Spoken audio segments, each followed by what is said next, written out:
Hello guys! Welcome to my vlog. Ngayon po ay magluluto ako ng ginisang Baguio beans.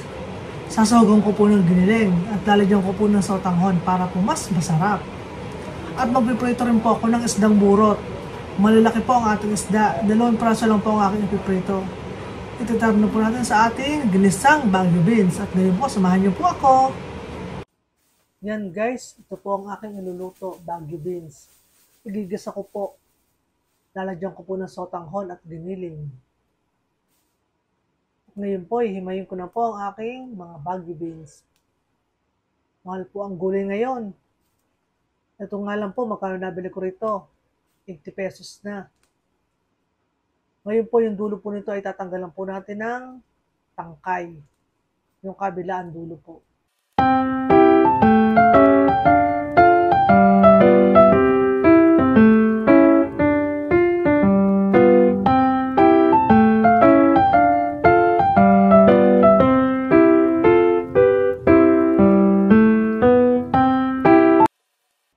Yan guys, tapos ko na pong tanggalan ng mga tangkay ang ating mga Baguio beans. Ngayon naman po ay ilalagay natin sa planggana at huhugasan po natin. Good! Huhugasan na po natin. Yan guys, tapos ko na pong hugasan ang ating mga Baguio beans. At ngayon naman po ay ating ihiwain. Meron po ako ditong giniling. Medyo matagas pa kaya binabad ko po sa tubig. Galing po sa freezer. Tapos meron po akong sotanghon dito. Hindi ko po ilalat yung sotanghon. May bawang po ako dito. Yung bawang ko po ay pinirito na. Wala na po kasi akong sariwang bawang. Ngayon po, ihiwain ko na po ang aking Baguio beans. Itong Baguio beans po, napakasarap po nitong igisa. Lalo na po kung sasamahan niyo po ng giniling tsaka ng sotanghon. Gustong gusto po sigurado ito ng mga anak niyo. Para din po kasi silang kumain ng sotanghong gisado. At kung gusto niyo naman po, dagdagan niyo po ng sotanghon para po mas masarap. Para po yung inyong mga chikiting, mas lalo pong ganahang kumain. Yay! Naaalala ko pa po nung bata pa yung aking anak. Magpapaluto po sa akin yon. Magre-request ng Baguio beans daw. Yung may pansit. Ang tawag niya pa po sa sotanghon ay pansit. Kaya natatawa po ako. Kaya hindi na po ako nahihirapan sa kanya magpakain pag yan po ang aming ulam.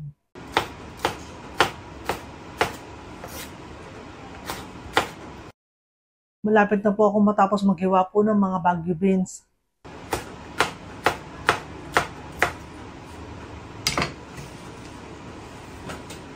Ito naman ay nahugasan ko na po. Kaya hindi ko na po hugasan ulit. Ngayon naman po ay maghihiwa po ako ng sibuyas.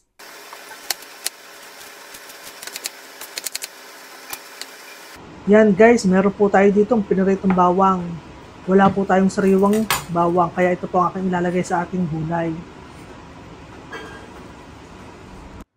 Yan guys, tapos ko na pang hiwain ng ating mga Baguio beans na hugasan ko na rin po. Meron po akong hiniwang sibuyas. Meron akong piniritong bawang. Nahugasan ko na rin po ang aking giniling. May sotanghon po tayo dito. Pamintang crack, aji at asin. Yan po ang ating mga panimpla sa ating ginisang gulay. Yan po guys. Isinalang ko na po ang ating kawali. Ngayon naman po, lagyan na po natin ng mantika. Mainit na po ang ating kawali. Ngayon naman po, ilalagay ko na po ang ating sibuyas. Sibuyas lang po ang ating igigisa. Meron na po tayong piniritong bawang galing po sa rep.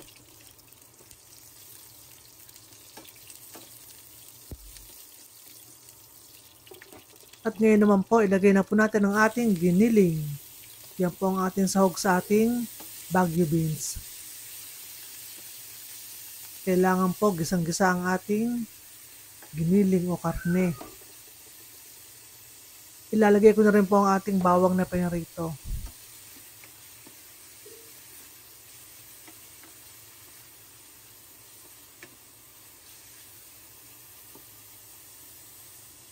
Ngayon naman po, lagyan natin ng pamintang crack.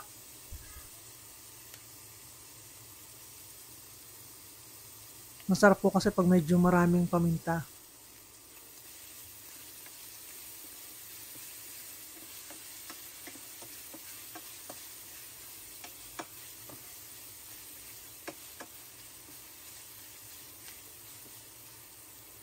Pagkatapos naman po, lagyan na po natin ng aji para po mas malasa. At ngayon naman po, lalagyan na po natin ng asin. Sakto lang po ang lagyan natin asin. Mahirap po pag napaalat. Gasa po natin maigi sa asin ang ating giniling para po mas malasa ang ating giniling.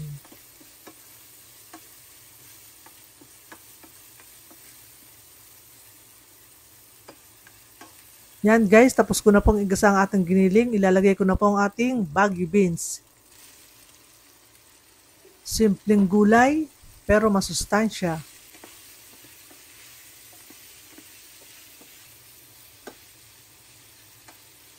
At ngayon po ay tatakpan ko po muna. Maya-maya po ay babalikan ko. Diyan! Okay na po ang ating gulay. Lalagyan na po natin ng tubig. Lalagyan po kasi natin ng sotanghon. At ngayon naman po itatakpan po ulit natin. Antayin po natin kumulo. Yan guys, binalikan na po natin. Kumukulo na po ang ating gulay. Ilalagay na po natin ang ating sotanghon.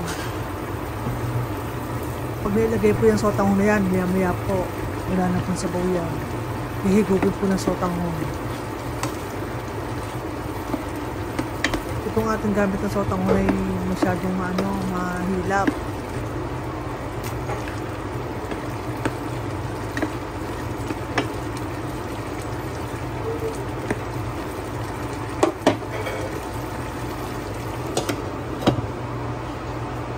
Ngayon po, ibabalikan ko na po ang aking ginisang gulay. Wow! Malapit na pong maluto. Tingnan nyo naman po, naubusan na po ng sabaw ang ating gulay. Ngayon po, ititikman ko po muna. Masarap! Siguradong magugustuhan po ito ng inyong mga chikiting. Woo! Kaya bukas po, magluto na po kayo para sa inyong chikiting. Siguradong sasabihin nun, one more please. Yan guys, luto na po ang ating Baguio beans na may sotanghon na may giniling. At meron po tayo ditong dalawang isdang malaki. Burot po ang pangalan niyang isda na yan. Biprito po natin, tingnan nyo po, sariwang sariwa. Ito po ang ating pinritong isda. Naiprito ko na po at hindi ko na po naipakita, medyo tanghali na. At ito po yung aking inilutong gulay, Baguio beans, match na match sa ating pinritong isda. Si Cookie naman. Cookie, ay Cookie, masakit. Cookie! Gaspang naman ni Cookie. Gaspang.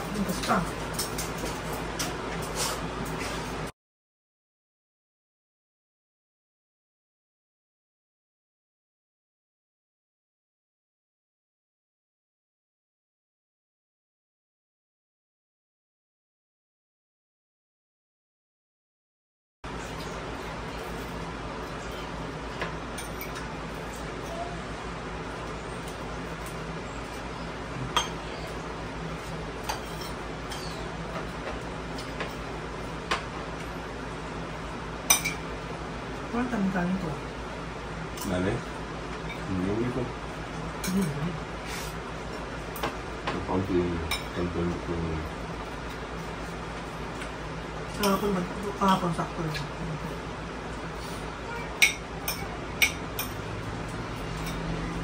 Nag-diet po tayo ngayon, kaya masyado tayong conscious sa kanin.